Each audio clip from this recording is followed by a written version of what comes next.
Udah bosennya nih Nadia menemani Sobat Bumi semua di rumah di weekend seperti ini agar dapat info yang menarik seputar lingkungan. Nah, seperti biasanya nih ya, pasti akan ada inovasi lingkungan yang menarik dan kali ini Nadia berada di Institut Pertanian Bogor, tepatnya di Fakultas Kehutanan. Di inovasi lingkungan menarik kali ini nih, di Bumiku 1 ini berkaitan dengan Sobat Bumi kita dari Jepara dan Fakultas Kehutanan.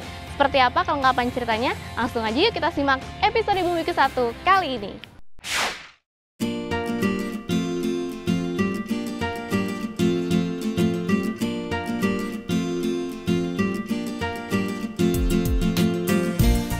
Sobat Bumi, bagi yang memiliki furniture dengan ukiran yang menawan di rumahnya, pasti sudah tidak asing lagi ya dengan daerah yang akan kita bahas di Bumiku 1 kali ini.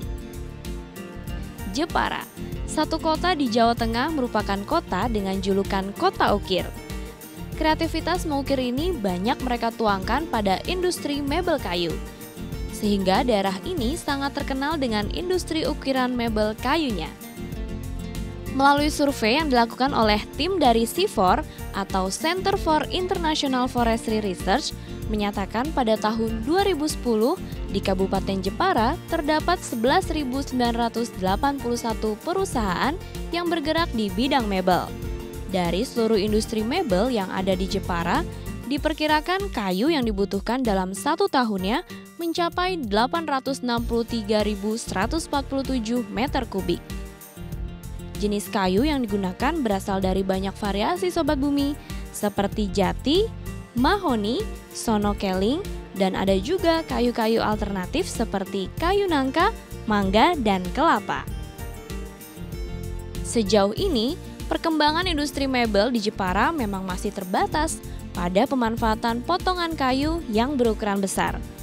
Padahal, dari setiap aktivitas industri mebel ini, tercatat setiap tahunnya menghasilkan limbah kayu atau sisa potongan kayu yang berukuran kecil hingga mencapai 64.546 meter kubik.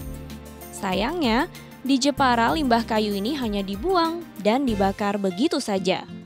Padahal untuk mendapatkan kayu yang siap digunakan untuk bahan produksi, dibutuhkan pohon produktif yang berusia minimal 5 tahun. Tentu sayang ya Sobat Bumi, kalau limbah kayu ini tidak dimanfaatkan secara optimal.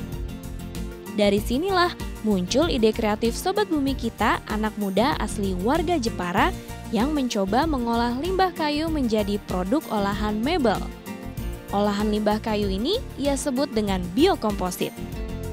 Biokomposit ini Sobat Bumi nantinya akan dijadikan papan komposit yang dapat digunakan sebagai bahan baku industri mebel Jepara. Penasaran kan seperti apa biokomposit dari limbah kayu ala Sobat Bumi kita ini? Makanya terus stay tune ya di Bumiku 1. Sobat Bumi, Ahmad sebagai mahasiswa jurusan Fakultas Kehutanan pasti tahu banyak ya soal hutan, termasuk bagaimana kondisi dan produksi kayu. Nah, dalam produksi kayu ini pastinya menghasilkan limbah kan? Nah, ini dia nih yang menjadi ide inovasi bagi Ahmad untuk mengolah limbah-limbah kayu ini menjadi papan komposit sebagai bahan pembuatan mebel. Sobat Bumi, upaya ini pastinya positif dan ramah lingkungan ya. Karena apa? Pertama, Ahmad memanfaatkan limbah, dan yang kedua adalah bisa mengurangi penggunaan kayu baru. Gak sia-sia kan Sobat Bumi, ilmu dari bangku kuliah bisa diterapkan untuk menjaga kelestarian lingkungan. Nah, gimana kalau kita tahu lagi lebih dalam nih proyeknya Ahmad seperti apa? Kita langsung simak aja ceritanya di segmen chat yang satu ini.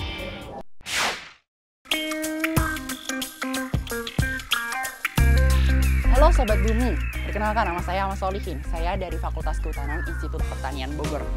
Proyek saya adalah Jepara Biocomposite. Ini nih, seperti ini. Ini dari papan laminasi dan ini dari particle board yang diukir. Apa itu Jepara Biocomposite? Jepara Biocomposite adalah pemanfaatan limbah kayu atau bahan berlignoselulosa menjadi particle board, papan serat, papan semen, dan juga papan laminasi yang notabene dapat diukir dengan ukiran khas dari Jepara.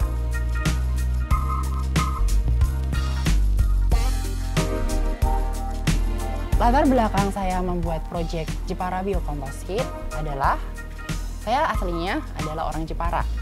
Dan kita ketahui bahwa di Jepara terdapat sekitar 17.000 perusahaan furniture yang menghasilkan limbah kayu dan serbu gergajian sebesar 65.000 meter kubik per tahun. Dan kebanyakan industri furniture di Jepara menghasilkan limbah dalam dua tipe atau dua dimensi. Yang pertama yaitu untuk small lumber atau ukuran kecil, dan kemudian ukuran serbuk gergajian. Tapi kebanyakan di Jepara itu sendiri, serbuk gergajian hanya dibuang atau dimanfaatkan untuk bahan bakar batu bata. Otomatis dari segi lingkungan, ini sangat tidak ramah lingkungan karena menghasilkan emisi gas rumah kaca atau polusi.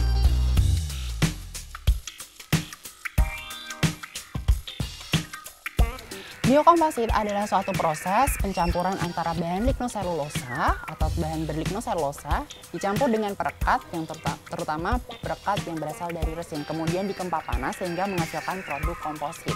Produk komposit itu sendiri terdiri dari beberapa macam, misalnya papan partikel, papan serat, papan laminasi, dan juga papan semen.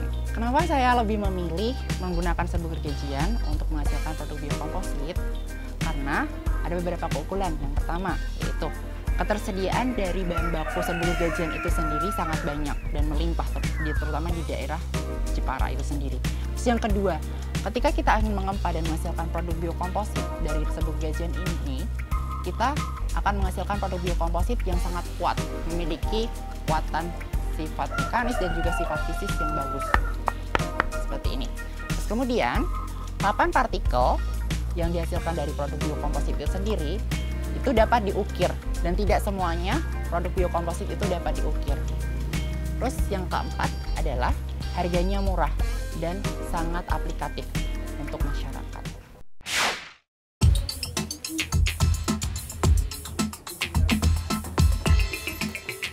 Sobat Bumi, di tangan Anda ini sudah ada papan komposit yang diolah oleh Sobat Bumi kita Ahmad. Kalau dilihat dari unsur katanya nih ya, biokomposit memiliki dua unsur kata ya. Yang pertama adalah bio dan komposit. Nah, Sobat Bumi di rumah pasti udah tahu ya, bio artinya makhluk hidup dan komposit artinya adalah gabungan dua bahan atau lebih yang dapat dibentuk menjadi bahan baru yang memiliki sifat berbeda dengan sifat aslinya. Makin penasaran kan gimana sih pengolahan papan komposit ini? Kita langsung simak aja di segmen Kulak-Kulik yang satu ini.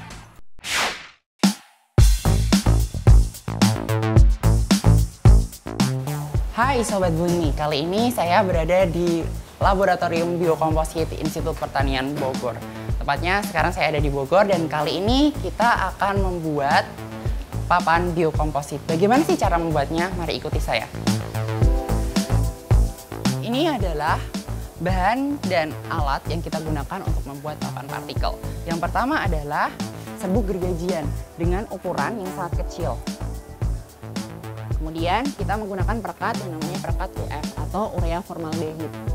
Dan perekat ini berwarna putih sehingga sangat bagus untuk pembuatan papan partikel.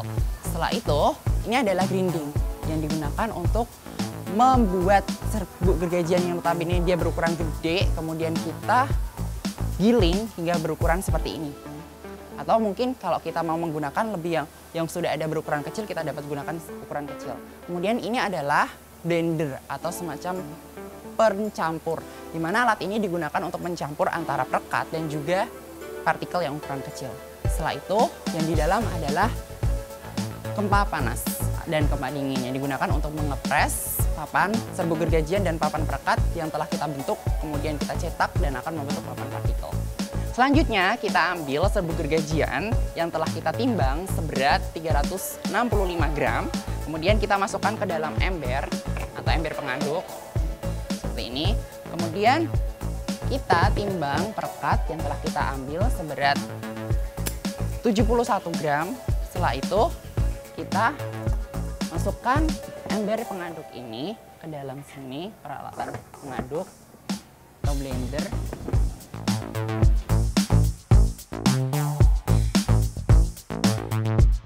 Setelah serbuk gergajian kita masukkan, kemudian kita akan nyalakan mesinnya. Kemudian mesin yang telah kita berikan sprayer atau semacam alat penyemprot ini yang berisi perekat, kemudian kita hidupkan mesinnya dan kita semprot seperti ini. Setelah kita semprot, kita kemudian akan cetak serbuk gergajian yang telah kita rekatkan, cetak dalam sebuah papan pencetak. Selanjutnya papan pencetak itu kita kempa dengan menggunakan tangan atau kaki. Setelah itu cetakan tersebut kita masukkan ke dalam alat pengempa, kempa panas dan kempa dingin. Setelah itu kita baru bisa menghidupkan mesin pengempa dan papan partikel akan jadi.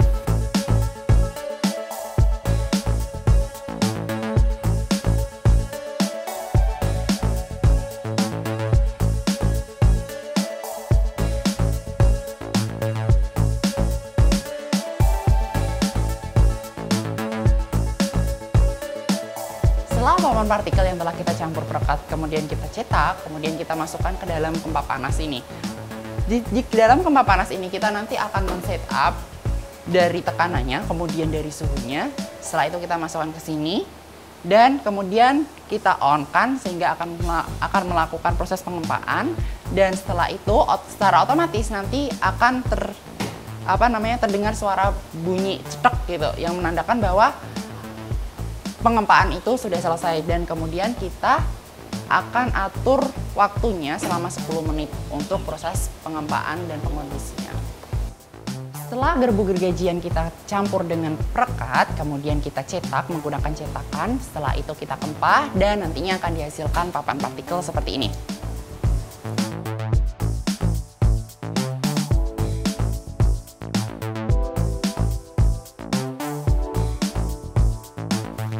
Papan partikel seperti ini memiliki karakteristik fisik, kimia, dan mekanik yang sangat berbeda dengan kayu solid atau kayu gelondongan.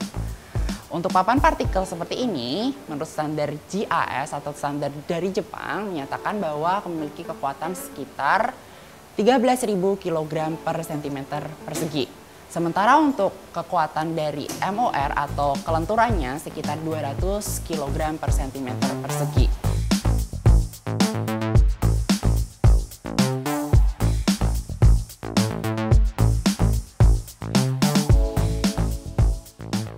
Inilah produk biokomposit yang telah kita ukir dengan motif ukiran Jepara. Sebelumnya, papan partikel yang telah kita bentuk, yang kita buat, kemudian kita ukir dengan motif ukiran Jepara, di mana yang mengukirnya adalah orang Jepara. Apa sih kelebihan dan keunggulan dari produk ini? Yang pertama adalah otomatis. Papan ini adalah papan yang menggunakan bahan limbah, otomatis dia ramah lingkungan. Kemudian yang kedua yaitu dia memiliki kekuatan yang kira-kira sangat sama sebanding atau sebanding dengan kayu solid, sehingga dapat digunakan untuk produk-produk furniture. Dan ini salah satunya. Ini adalah kotak perhiasan yang dapat digunakan untuk menyimpan perhiasan wanita. Kemudian ini adalah ventilasi yang ada di rumah. Kemudian ini adalah semacam kaligrafi. Dan ini adalah ventilasi juga. Tapi ini sangat berbeda, kalau ini papan laminasi dan ini adalah papan partikel yang kita ukir. Ramah lingkungan dari produk ini, yang pertama yaitu dari segi perekat. Perekat yang kita gunakan adalah perekat isocyanate, dan juga kita menggunakan perekat yang berbasis tumbuhan atau nabati. Kemudian ramah lingkungan di sini juga adalah kita menggunakan produk limbah, di mana kalau limbah kita biarkan di alam, otomatis dia akan terdekomposisi dan menghasilkan emisi gas rumah kaca atau emisi karbon, sehingga kita perlu mempreserve-nya atau mengawetkannya dalam bentuk produk-produk biokomposit.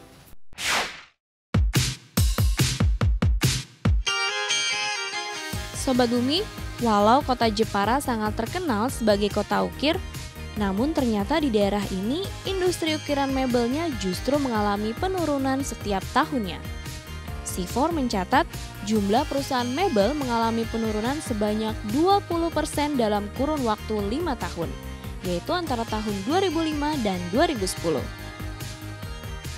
Satu penyebab dari penurunan ini yaitu ketersediaan bahan baku kayu yang semakin sulit diperoleh.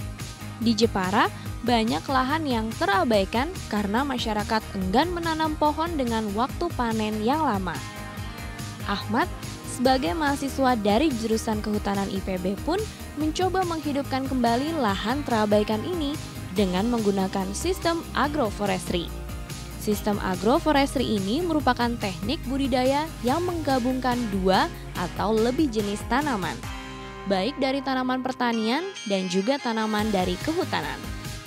Sistem ini dikenal juga dengan wanatani dan hampir mirip dengan sistem tumpang sari. Sistem agroforestry yang diterapkan Ahmad berbeda dengan sistem agroforestry pada umumnya. Di sini Ahmad menerapkan konsep agrosilvopasture 3 dimensi. Konsep ini merupakan konsep pertanian kehutanan yang bertujuan untuk merehabilitasi lahan terbengkalai melalui penanaman pohon, fast growing species, dan multi-purpose species. Artinya tanaman yang memiliki kemampuan tumbuh cepat dan banyak manfaat. Agar pemanfaatan lahan lebih optimal, maka ditambahkan pula tanaman epifit yang bernilai ekonomi pada setiap pohon-pohon keras. Beberapa tanaman epifit yang dapat diterapkan pada konsep ini adalah anggrek, sirih, kacang panjang, dan lainnya. Nah Sobat Bumi, biar tambah lengkap lagi informasinya seputar sistem pengolahan lahan yang dilakukan Ahmad, langsung saja yuk kita lanjut ngobrol dengan Ahmad di segmen berikut ini.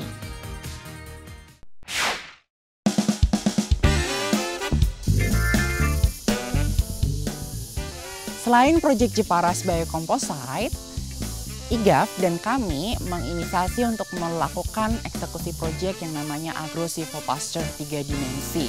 Apa itu Agro-Silvopasture 3 dimensi? Agro-Silvopasture 3 dimensi merupakan modifikasi dari sistem agroforestry. Sistem agroforestry sendiri adalah kombinasi antara sistem pertanian dan juga kehutanan.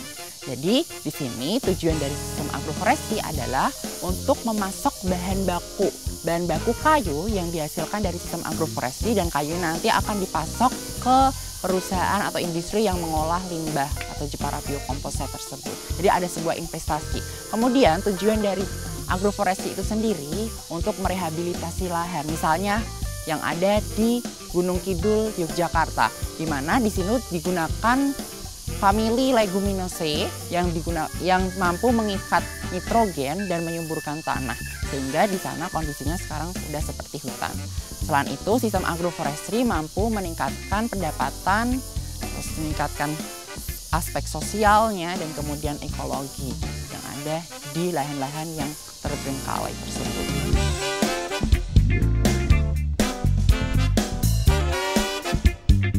Kriteria lahan yang digunakan untuk implementasi teknik agroforestry atau sistem agroforestry, untuk proyek kami kita mempropos lahan-lahan yang terbengkalai. Lahan-lahan terbengkalai di sini adalah lahan-lahan yang biasanya di daerah Jepara itu jarang untuk ditanami, dan masyarakat atau petani yang memiliki lahan tersebut enggan untuk menanami tanaman atau tanaman pertanian dan tanaman kehutanan. Oleh karena itu kita menginisiasi proyek agroforestry. Untuk penanaman atau teknik atau mekanisme untuk penanaman sistem agroforestry itu sendiri, pertama kita harus mengatur jarak tanam. Jarak tanam kita harus sesuaikan. Terus kemudian untuk spesies yang akan kita tanamin ada dua kriteria, ada dua macam. Yang pertama yaitu fast growing spesies atau spesies yang cepat tumbuh, kemudian dari multipurpose spesies. Untuk fast growing spesies sendiri misalnya seperti sengon, terus akasia, selain itu jabon. Ini sangat cepat tumbuh.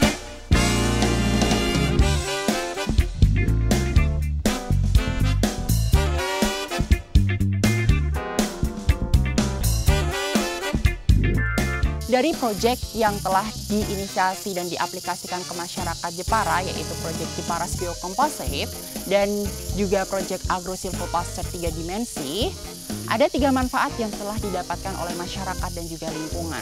Yang pertama itu manfaat ekonomi, sosial, dan juga manfaat lingkungan. Untuk manfaat ekonomi sendiri, masyarakat memperoleh income atau pendapatan melalui pemanfaatan limbah untuk dihasilkan produk biokomposit, dan melalui penanaman kayu 5-10 tahun dapat diperoleh manfaat benefit berupa kayu itu sendiri dan juga produk-produk non kayu. Sementara itu untuk manfaat sosial, kita mampu mempromosikan apa itu bisnis berbasiskan kehutanan. Bisnis berbasiskan kehutanan ini sangat penting karena dia mampu untuk membantu proses pemitigasian atau pengurangan deforestasi dan illegal logging. Kemudian yang ketiga itu manfaat di bidang ekologi. Manfaat di bidang ekologi atau lingkungan ini sangat terasa sekali. Karena dengan manfaat di bidang ekologi ini misalnya mampu untuk mengurangi laju deforestasi, mampu untuk mempreservasi karbon dan mencegah proses climate change atau perubahan iklim dan global warming. Karena kalau kita manfaatkan limbah, otomatis kita mempreservasi atau menjaga karbon dari rilisnya ke udara. Kemudian dari penanaman sendiri kita mampu merehabilitasi hutan, merehabilitasi lahan-lahan terbengkalai, kemudian kita mampu mencegah banjir, mencegah erosi, dan juga yang terakhir adalah kita harus mengasosiasikan program ini dengan program Sustainable Development atau pembangunan berkelanjutan dan pengelolaan hutan secara lestari berdasarkan 3 benefit yang telah saya sebutkan di bidang sosial, ekonomi, dan juga lingkungan. Di samping Nadia udah ada salah satu jenis pohon berkayu nih, namanya Flamboyan Delonyx regia. Ngomongin kayu nih, kayu memang menjadi primadona untuk elemen bangunan ya. Dan Sobat Bumi tahu nggak, ada salah satu jenis kayu populer dan memiliki kualitas bagus yaitu kayu eboni. Nah, kayu ini nih juga berada di Indonesia, yaitu namanya kayu hitam Sulawesi atau Makassar eboni. Nah, di berita lingkungan kali ini nih, pas juga nih ada kayu yang nggak kalah kualitasnya dengan kayu eboni, yaitu kayu keboni merupakan hasil proses karbonisasi dari pinus dan cemara. Unik kan Sobat Bumi? Mau tahu kelengkapan infonya seperti apa? Saksikan ya di segmen Berita Lingkungan.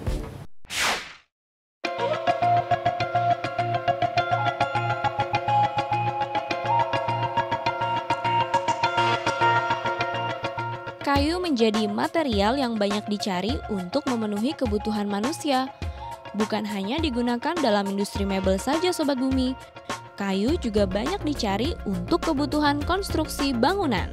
Biasanya, bangunan yang menggunakan kayu akan memberikan nuansa alami pada bangunan. Contohnya saja apartemen yang terletak di tepi selatan Sungai Thames, London ini. Apartemen ini terlihat mewah dengan balutan unsur tradisionalnya. Kayu yang digunakan untuk bangunan ini menggunakan kayu keboni, yaitu kayu dari spesies pinus dan cemara yang sudah mengalami proses karbonisasi. Proses ini dimulai dengan proses penjenuhan dan pelapisan kayu dengan furfuril alkohol yang diperoleh dari limbah pertanian seperti gula. Hasil yang diperoleh dari proses karbonisasi ini menghasilkan kayu yang kuat, tahan lama, dan juga kedap air. Kayu keboni 2 kali lebih kuat dan 7 kali lebih awet dibandingkan kayu aslinya. Kayu keboni dihasilkan setelah melewati proses penelitian selama 10 tahun. Penelitian ini dilakukan oleh para ilmuwan Norwegia, Kanada, Swedia, Belanda, Jerman, dan Afrika. Kayu keboni pun diperkenalkan ke masyarakat sejak tahun 2009 oleh perusahaan Bliss. Bliss mengolah kayu keboni menjadi kayu-kayu laminasi. Kayu keboni menjadi jenis kayu yang ramah lingkungan dan berkelanjutan karena sifatnya yang tahan lama dan kuat Sobat Bumi. Dengan menggunakan kayu keboni, maka secara tidak langsung penebangan pohon pun dapat dikurangi.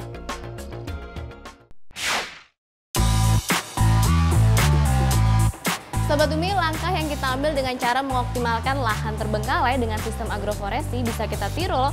Kayu yang semakin menipis harus kita imbangi ya dengan menanam pohon. Ingat loh Sobat Bumi, pohon bukan hanya sekedar sumber pemenuh kebutuhan hidup kita saja, tetapi pohon juga merupakan sumber kehidupan bagi manusia. Karena pohon merupakan penyumbang oksigen terbesar dalam kehidupan kita. Ikut melestarikan kehidupan pohon berarti kita juga ikut melestarikan kehidupan manusia. Buat Sobat Bumi di rumah nih yang mungkin kurang mendapatkan info yang lengkap dari Bumiku 1, tenang aja, langsung aja follow Twitternya Bumiku 1 di @bumiku1.tv. Jangan lupa ya komennya masih seputar lingkungan.